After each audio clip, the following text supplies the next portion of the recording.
निरंतर हमारा भगवत चिंतन नाम चलता रहे, इसके लिए श्री नारायण स्वामी जी, जिसे अजपा जाप कहते हैं, बड़ी महिमा है।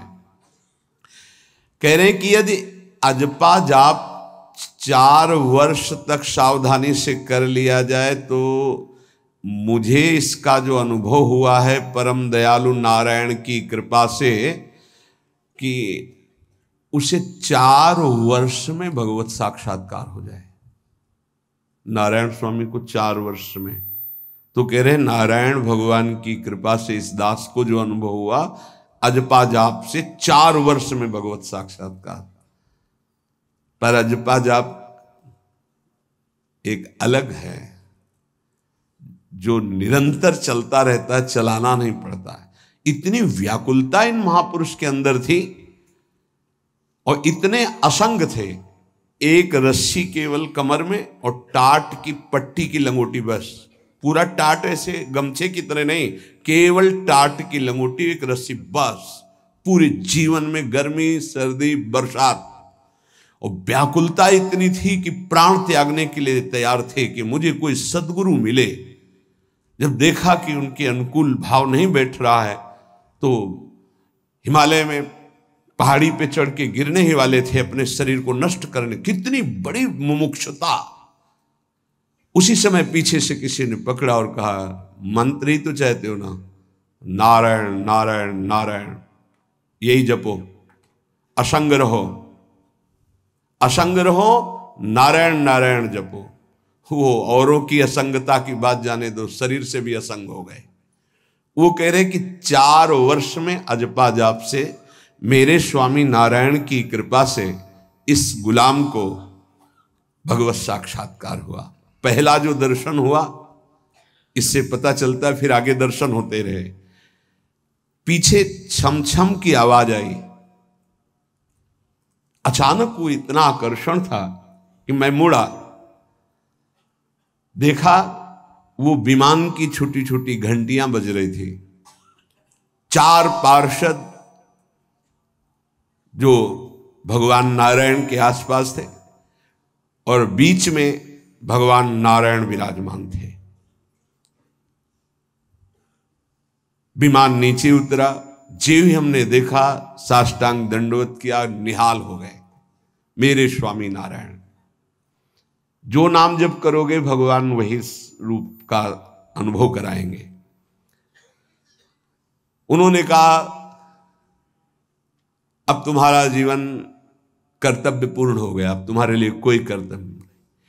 बद्रिकाश्रम चले जाओ और वहां बस मेरा भजन करते रहो, तुम्हारा काम पूरा हो चुका है। इस साधन से मैं कृतकृत्य हो गया, अजपा जाप से।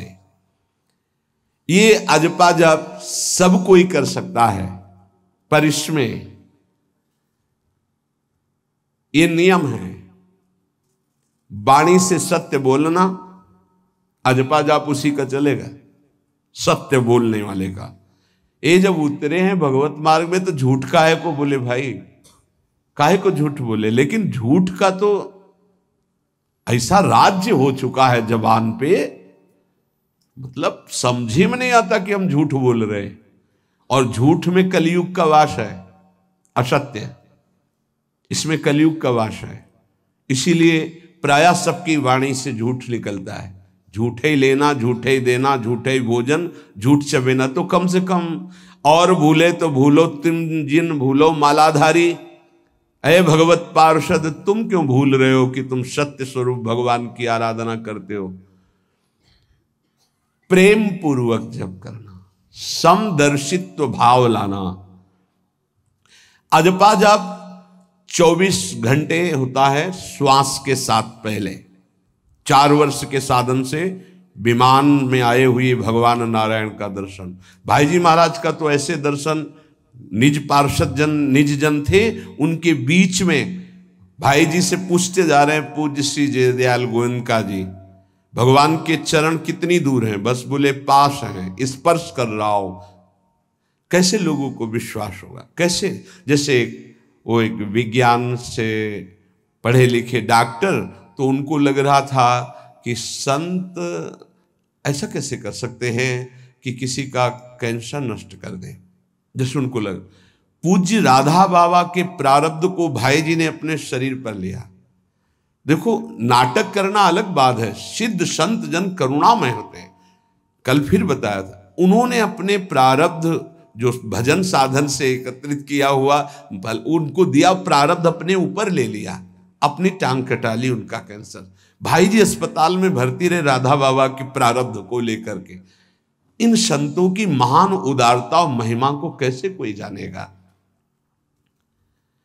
ये अजपा जाप में बड़ी सामर्थ्य है। इसमें क्या होता है कि जपना नहीं होता है, पर यहां तक पहुंचना कठिन है। पीछे बताया गया था कि इतने समय तक अगर आप वैखरी से भजन करें, परसों ही शायद चर्चा हुई थी, फिर आपके कंठ से चलने लगेगा, फिर आपके हृदय से चलने लगेगा, फिर नाभि से चलने लगेगा। ये श्वास पर अभ्यास किया जाता है। ऐसा जैसे आवाज ना निकले पर आप गुनगुनाओ, नाक की वायु को अंदर से काटते हुए नाम के द्वारा, बस आवाज नहीं निकल रही, वो क्या चल रहा है श्वास में। हमने नारायण शब्द का अभ्यास किया। नारायण स्वामी जी कह रहे, जो हमें गुरु जी ने दिया नारायण नारायण, 24 घंटे इसका अभ्यास करते करते रोम रोम आनंद से भर गया और नारायण शब्द स्वाभाविक चलने लगा। अजपा जाप बहुत जल्दी भगवत साक्षात्कार कराता है। करता नहीं रहता जाप का, और जाप होता है। भोरी सखी जी ने भी कहा, नाम श्वास दो बिलक चलत है, इनको भेद नमो को भावे, श्वास ही नाम नाम ही श्वासा, नाम श्वास को भेद मिटा। बहुत जो चाहोगे प्राप्त हो जाएगा। ये रुपया पैसा संसार की भोग सामग्री, ये तो तुम्हें कोई देगा भी तो तुम्हारी इच्छा नहीं होगी, आसक्ति नहीं होगी इनकी तरफ। ब्रह्मादि के भोग सब विषम लागत ताई, नारायण ब्रज चंद की लगन लगी है जाई। अजपा जाप को निरंतर चलाने के लिए एकांत में भगवान की कुछ स्तोत्र और प्रार्थना है, उनको गाइए और रोइए, प्रभु से प्रार्थना कीजिए, क्या मुझे अजपा जाप दे दीजिए, निरंतर भजन दे दीजिए, वो दे देंगे। हमने संतों से सुना है कि भगवान भजन मांगने की बात को बड़ी जल्दी पूरी करते हैं, कि मुझे अखंड भजन दे दीजिए, हृदय से जब चाहोगे तब। वो अंतर्यामी है, वो आपके अंदर बैठे देख रहे हैं। भगवान मुझे भजन दे दिए, और आपके चल रहा विविध भोगों की, तो पहले उन भोगों को नष्ट करेंगे या पूर्ण कराएंगे, तब आखिरी बातें आएगी। जब विभीषण जी श्री भगवान के सन्मुख गए तो भगवान ने सबसे पहली बात पूर्ण की, जो लंका में चलते समय भाव आया था कि भगवान के चरणों का आश्रय लेकर उनके बाहुबल से इस रावण का विनाश करके जिस सिंहासन पर बैठकर इसने लात मारी, यहीं बैठूंगा आके। पहला काम किया, समुद्र का जल मंगाकर लंकाधिपति पद पर अभिषिक्त कर दिया। और लंकेश कह के उन्होंने कहा कि प्रभु उर्कछु प्रथम वासना रही, प्रभुपद प्रीति सरित सो वही। प्रभु आपके चरणों के दर्शन से कोई कामना नहीं। तो भगवान कहते नहीं, पहले कामना की थी उसकी पूर्ति ले। हम भगवान से भजन मांगेंगे, साथ में नाना प्रकार की वासनाएं हैं, तो इसीलिए जब बहुकाल करी सत्संगा, सत्संग सुनते सुनते ये दिमाग में बैठ जाता है कि भोग वासनाएं कामनाएं ये हमें फंसाने वाली हैं, हमें नहीं चाहिए। जब आपके अंदर से उदासीनता आएगी तब भजन की मांग पूरी हो जाएगी। कभी कभी भगवान का गुणानुवाद करके एकांत में रोया करे साधक। कभी रोना आता है अपने इंद्रिय और मन के विलास की पूर्ति ना होने पर। इतने मोटे मोटे आंसू गिरते, तब लगता है कितने कीमती आंसू कितने घटिया जगह में गिरा रहे हो। अरे इन्हीं से प्रभु को खरीद लेते हैं। अगर उनके लिए रो देते तो इतने करुणामय हैं वो कि आपको आभास होने लगता। भले हम अंतःकरण उस कोटि की व्याकुलता नहीं कि मेरे प्रभु हम पर कितनी कृपा कर रहे हो। अगर हृदय से उनको पुकारे तो निश्चित वो अनुभव में आ जाते हैं। छोटी छोटी बातों में लोग रो देते हैं, ऐसे रो देते हैं, मोटे मोटे आंसू चल रहे बात में ऐसे, और प्रभु की चर्चा हो जाए घंटों, कोई फर्क नहीं पड़ेगा। ये तो आश्चर्य लगता है।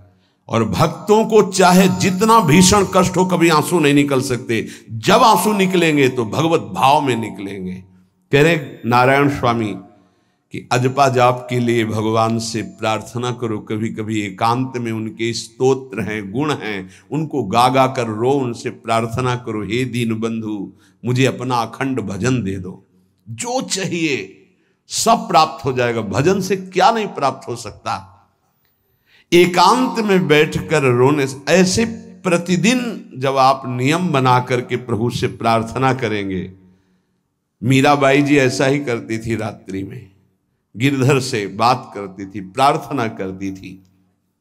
नारायण स्वामी जी कह रहे हैं उपासक ये बिल्कुल ध्यान रखे, यदि नाम सिद्ध करना है तो झूठ बोलना शपथ पूर्वक त्याग दे। झूठ नहीं बोलूंगा, सत्य बोलना इस अजपा जाप के लिए निहायत जरूरी है, निहायत जरूरी है। प्रार्थना है, काहे को मलिन करे जिह्वा। जब हम भगवत मार्ग में चल रहे तो ये याद भूल जाती है हमें कि हमें सत्य ही भाषण करना है, असत्य नहीं बोलना। ये हमें भूल जाते हैं। क्यों भूल जाते हैं? क्योंकि माया का ऐसा प्रभाव। अगर हम भजन के प्रेमी हैं, भजन बढ़ाना चाहते हैं, तो हम झूठ क्यों बोले? सारे जगत में जो भी तुम्हारे सामने आवे, दृष्टि से उसको जरूर देखकर एक बार प्रणाम करो, मेरे प्रभु इस जीव जंतु के रूप में, जड़ के रूप में, चैतन्य के रूप में। इससे तुम्हारे हृदय में पवित्रता बढ़ेगी, अजपा जाप चलने में सहायक होगा। सत्य बोलना, भगवान से एकांत में रोकर प्रार्थना करना, सबके प्रति भगवत भाव रखकर प्रणाम करना, जिससे तुम्हारा कहीं दोष दर्शन नहीं होगा। किसी के मन को दुखाने वाली कभी बात न कहे, किसी को दुर्वचन न कहे, किसी का वैर भाव अपने हृदय में स्वीकार न करे। ये साधन मैंने स्वयं किया है नारायण की कृपा से। इस दास को वेदांत का भी पूरा ज्ञान है और भक्ति मार्ग का भी, दोनों का आखिरी भाव समदर्शिता है, चाहे भक्ति से चाहे ज्ञान से। सब में ब्रह्म देखना, सब में वासुदेव देखना, सब में इष्ट देखना। भक्ति विषय में भजन और ज्ञान विषय में नारायण, ये दोनों बात भक्त में होनी चाहिए। भक्ति का प्रथम और अंतिम विश्राम भजन, हर समय भजन चलना, और आंतरिक ज्ञान का विषय सब में हमारे इष्ट देव। ये दो बातें जरूर होनी चाहिए परिपक्व भजनानंदी होने के लिए। अगर भगवान की प्राप्ति करनी है तो ये दो बातें बड़ी जोर की है, भजन निरंतर और जिसके भी सानिध्य में आए उसमें भगवत भाव करना। मेरे नारायण ने मुझसे कहा, वो फरमाया कि उनके पीछे पीछे मैं चलता हूं जो मेरे ऐसे भजन करने वाले भक्त होते हैं। और श्री कृष्ण चंद्र जी ने दयालुता में भागवत में कहा, अनुब्रजाम में हम नित्यम पूयत्यंगुरेण भी। मुझे बहुत रोना आता है बात सुन करके कि दास की चरण रज के लिए स्वामी पीछे पीछे डोलता है। किस भक्त के पीछे? जो दो बातें यहां कही, जो निरंतर नाम जप करता है और सब में भगवत भाव रखता है। तो भगवान नारायण ने स्वामी नारायण स्वामी से कहा कि मैं उसके पीछे पीछे डोलता हूं कि उसकी चरण रज मेरे ऊपर पड़ जाए। और भगवान श्री कृष्णचंद्र जी ने कहा, निरपेक्षम मुनिम शांतम निर्वैरम समदर्शनम। निरपेक्ष जो किसी की अपेक्षा नहीं रखते, किसी से कोई संबंध नहीं, स्वार्थ का। मुनिम जो निरंतर मंत्र का, नाम का मनन करते रहते हैं। शांतम, हर द्वंद्व की प्रहार स्थिति में वो शांत रहते, विचलित नहीं होते। निर्वैरम, कोई उनसे वैर करे तो भी वो उससे वैर नहीं करते। और समदर्शी, सब में अपने इष्ट को देखते। ऐसे संतों के पीछे में भगवान कहते उनकी चरण रज लेने के लिए हर समय पीछे पीछे रहता हूं।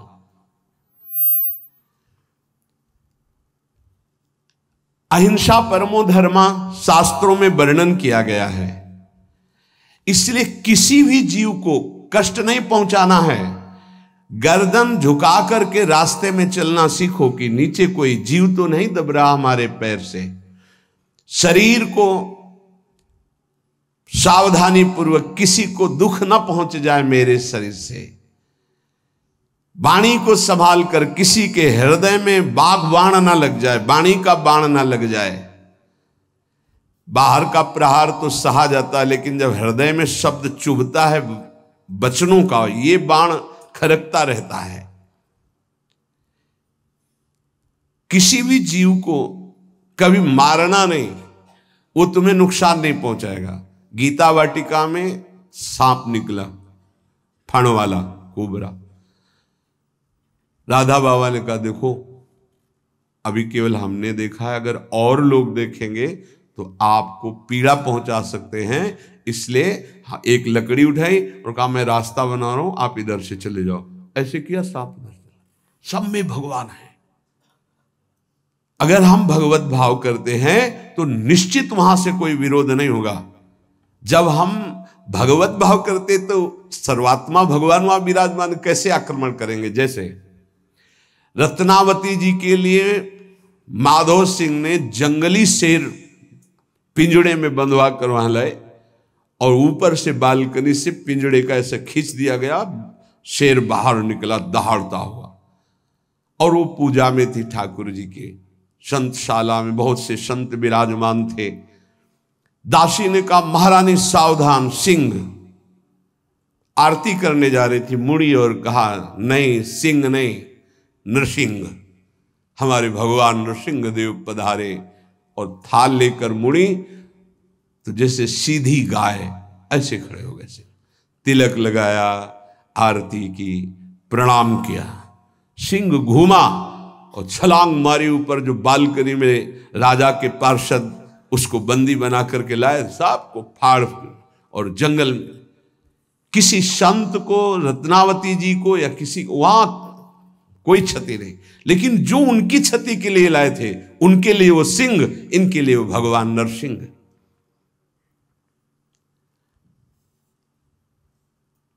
यथा योग्य दूसरे की सहायता करना, ये अपने भजन को बढ़ाने के लिए अत्यंत आवश्यक है। नारायण स्वामी जी कहते हैं साधु क्या सहायता करेगा। मान लो जो अकिंचन है वो क्या सहायता करेगा। तो विद्या दान सबसे बड़ा दान है। तुमने जो शास्त्रों में स्वाध्याय किया है, जो अनुभव किया है, वो दूसरों को दो।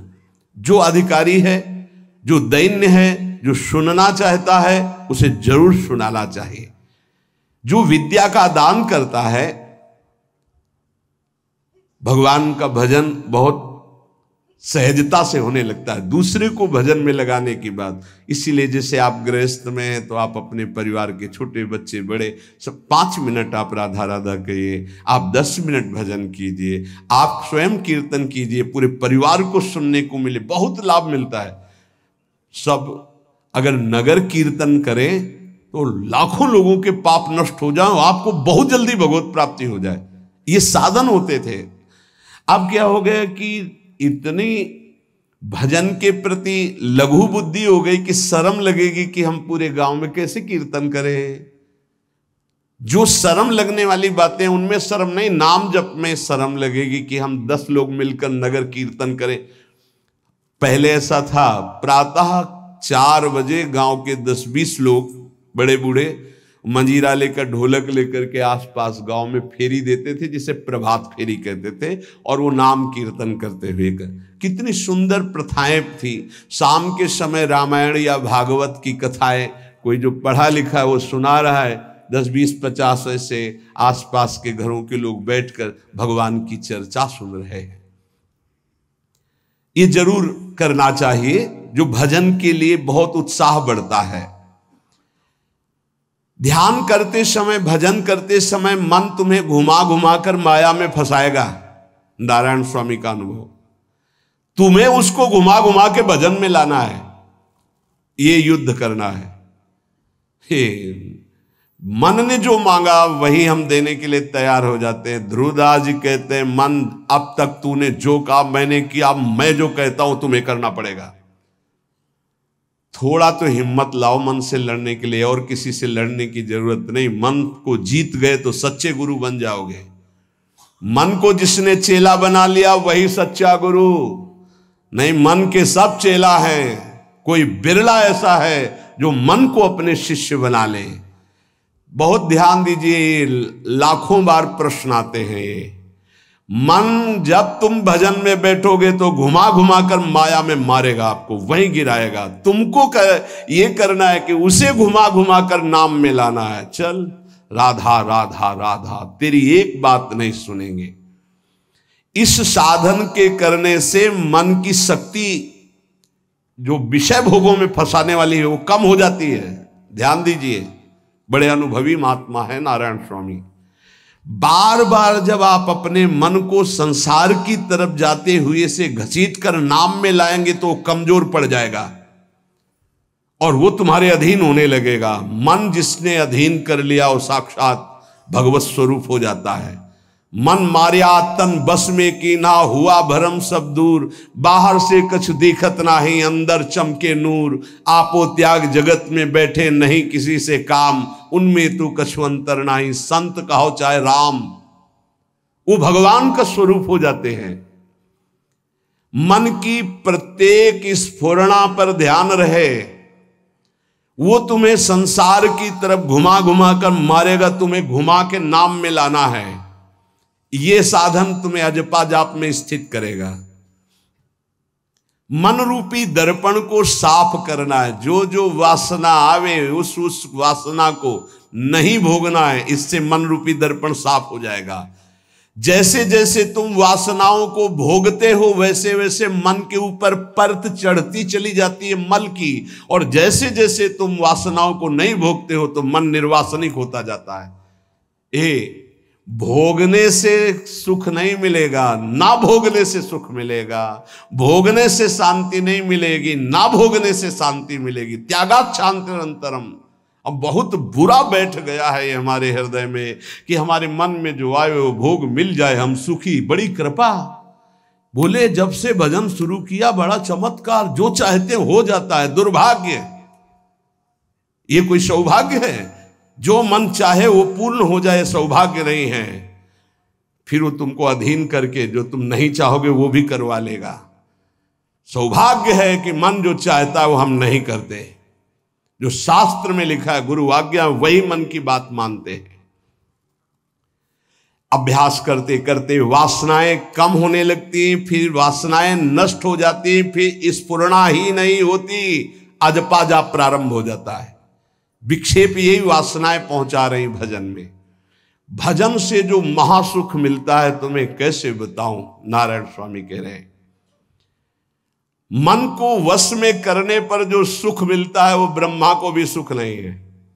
अब आप सोच लीजिए, मन के अधीन होने पर दुर्गति तो सब देख रहे हैं, लेकिन मन को वश में करने पर जो सुख है वो परमेष्ठी पद ब्रह्मा में भी नहीं है। इसीलिए भक्त कहता है न पारमेष्ठ्यम न महेंद्र धिष्णम, नहीं चाहिए देवराज इंद्र का पद या ब्रह्मा का पद। ऐसा सुख स्वयं मिल गया क्योंकि मन अधीन हो गया।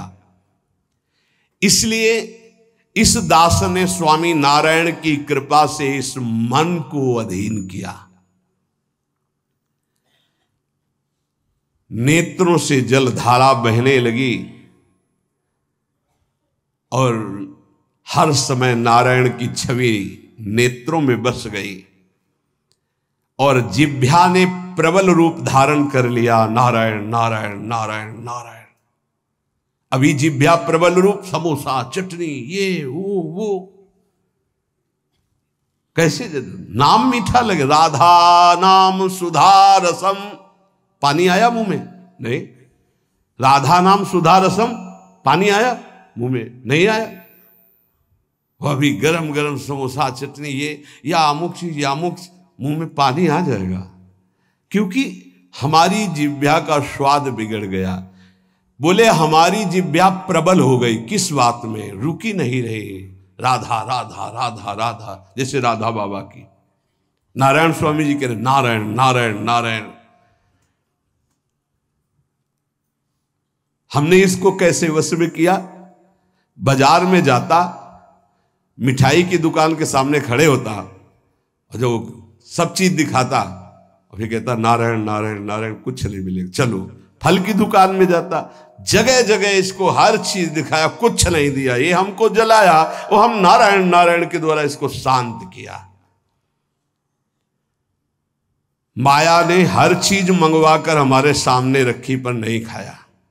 ध्यान दीजिए, महापुरुष अपने इसको लिखने के पहले उन्होंने लिखा है कि मैं कोई लेखक नहीं हूं, मैं उन साधकों के लिए जो भगवत साक्षात्कार करना चाहते हैं, उनके लिए रात्रि में अपने प्रिय नारायण का भजन रोक करके कुछ बातें लिख रहा हूं। अगर इनको स्वीकार करोगे तो आपका भी अजपा जाप चलने लगेगा, आप भी भगवत साक्षात्कार कर लेंगे।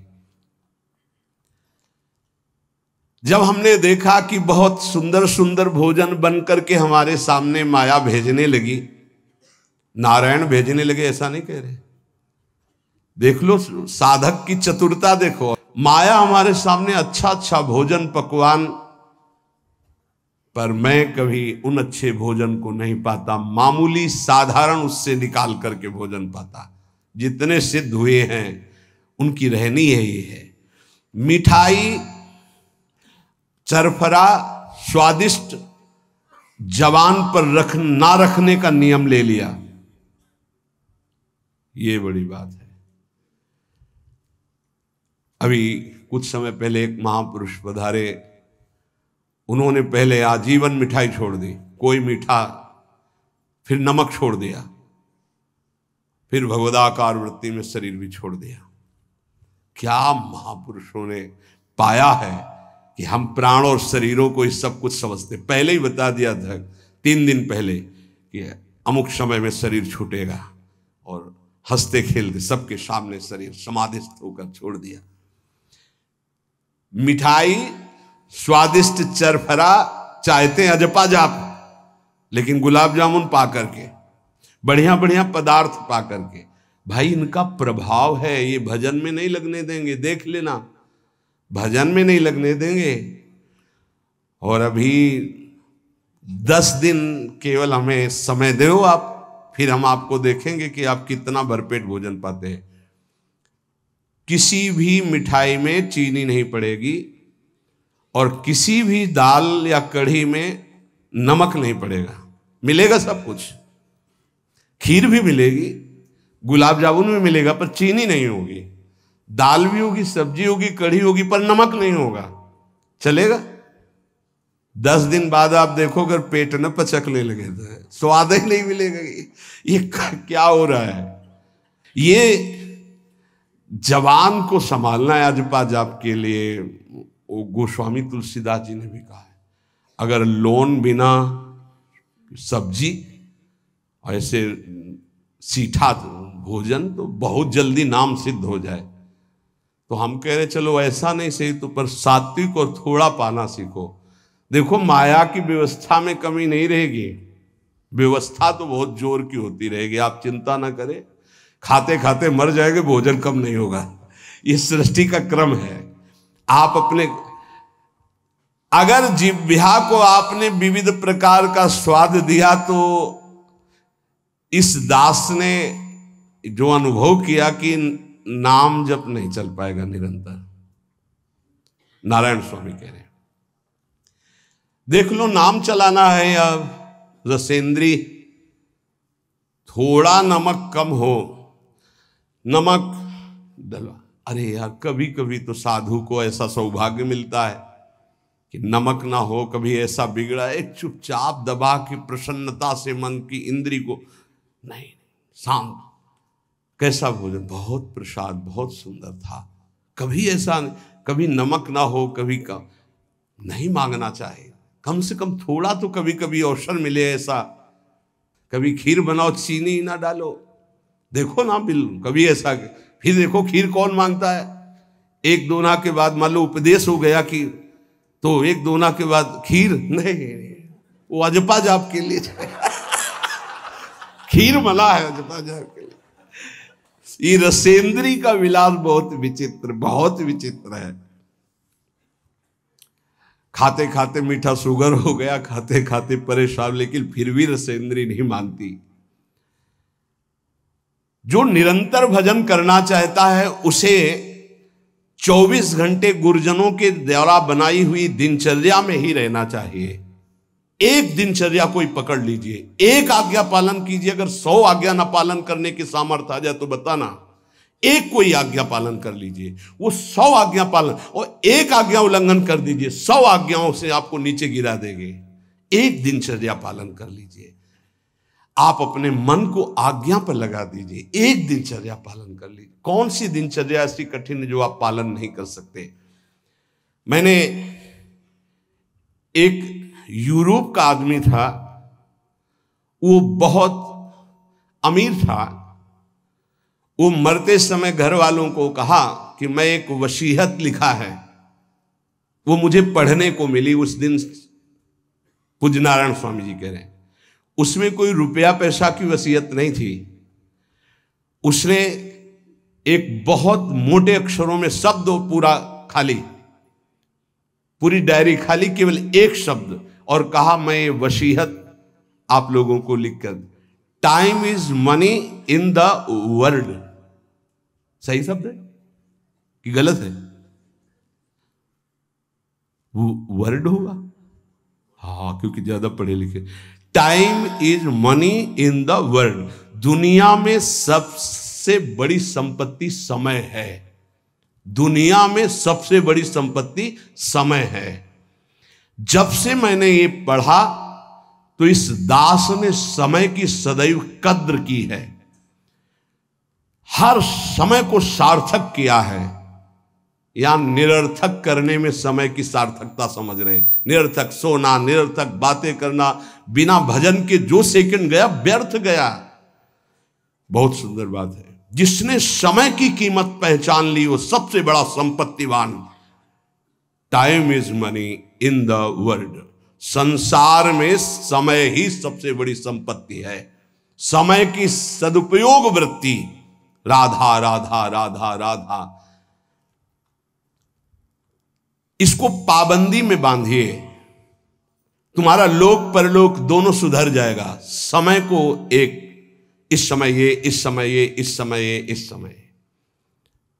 परसों जब इसी का सत्संग हुआ था तो ये हुआ था कि यदि आपने किसी को 5 बजे का समय दिया तो 5 मिनट पहले पहुंच जाइए। यह साधक का लक्षण होता है। अगर 3:30 बजे से वाणी पाठ होता है तो आपको यहां 3 सवा 3 बजे ही उपस्थित हो जाना चाहिए। आप सर्वांतर्यामी भगवान के द्वारा दिया हुआ दिव्य मानव देह और दिव्य सत्संग और इसको दिव्य बनाने का अवसर खो मत। नहीं, ये सोने के लिए नहीं, ये व्यर्थ के लिए नहीं, ये मुंह दिखी करने के लिए नहीं है, ये अंता से पालन करने के लिए है। जब से मैंने ये शब्द पढ़ा था time is money in the world, तो अपने जीवन में कभी 1 मिनट भी व्यर्थ नहीं खोने दिया। 1 मिनट भी। देखो, यही लगन नींद पर विजय प्राप्त करवाती है। यही लगन कि मुझे समय बर्बाद नहीं करना, जितना अधिक से अधिक भजन। पता नहीं आज शाम हो कि ना हो, हम क्यों अपने इस दिव्य समय को नष्ट करें। पर लोग समय कटता नहीं है, इसलिए टेलीविजन और कई कई प्रकार की बहिर्मुख वृत्तियों को स्वीकार करते हैं कि समय काटना है। बोले समय नहीं कटता। और सही पूछो तो भगवान से मनाया जाता है कि नींद ना आवे, कभी ये रात्रि ना हो, इसके लिए कि मैं रात्रि हो गई तो 10 घंटे 8 घंटे सो रहा हूं। नहीं, रात दिन भजन, जाना है यहां से। पता नहीं आप लोगों के दिमाग में है कि नहीं है। हर समय बात है कि जाना है। कोई भी मिनट आखिरी हो सकता है। बिल्कुल चलो, जाना है। फिर किस बात के लिए उदास हो जाना, निराश हो जाना। क्योंकि ये पक्का पता मुझे जाना है। कहां जाना है? लाडली जी के पास जाना है, जिनके लिए तरस रहे हैं, उनके पास जाना है। तो उसमें कोई भय है क्या कि जाना? जिनके लिए हम तरस रहे, तड़प रहे, उनके पास जाना है। जहां अनंत जन्मों से बिछुड़े वहां जाना है। कोई आश्चर्य की बात है, कोई दुख की बात है, कोई घटना की बात है, और जाने का ये बुलावा है। एक माई है, भयंकर कैंसर से पीड़ित है, मुस्कुराहट के सिवा कभी हमने उसके मुख में उदासी नहीं देखी। जब प्रणाम करके बाद, बहुत कृपा है लाडली जी की, बहुत कृपा है गुरु जी की। यह जीवन है। आपके अंदर अगर थोड़ी देर सोचो कि कैंसर की रिपोर्ट आ गई, अब कैसा लगेगा? कैसा लगेगा? भाई भगवान ने हमें क्या दिया है? थोड़ी देर आंख बंद करके सोचो, यदि तुम्हारी आंखें ज्योति रहित हो जाए तो कैसा लगेगा? घबराहट पैदा हो जाएगी। आप देखो, अभी आंख बंद करो, सोचो अगर ये सदा सदा के लिए ऐसी हो गई तो भगवान ने कितनी कृपा दी। तुम सुन सकते हो, बोल सकते हो, देख सकते हो, सूंघ सकते हो, चल सकते हो, अभी स्वस्थ हो। समय की कदर करो, नहीं ये समय निकला चला जा रहा है, ये वापस नहीं आने वाला। और स्थिति ऐसी बना लो कि हर स्थिति में तुम्हारा मंजीरा बजने से रुके ना। पक्का जब भीषण कष्ट की स्थिति थी तब भी कहते थे व्हील चेयर में बैठा लो, हमारा नियम है इस समय बाहर निकलकर 4 चक्कर लगाना, आप लगाओ चक्कर। नहीं ऐसे नहीं बैठा लिए, हमारा नियम, और जो नियम है उठाओ, हमको टांग के ले चलो, हमारा शरीर का संस्कार करो, वैसा चलो टाइम बाय टाइम। ये क्यों हुआ? बचपन से इसका अभ्यास और भगवदाश्रय।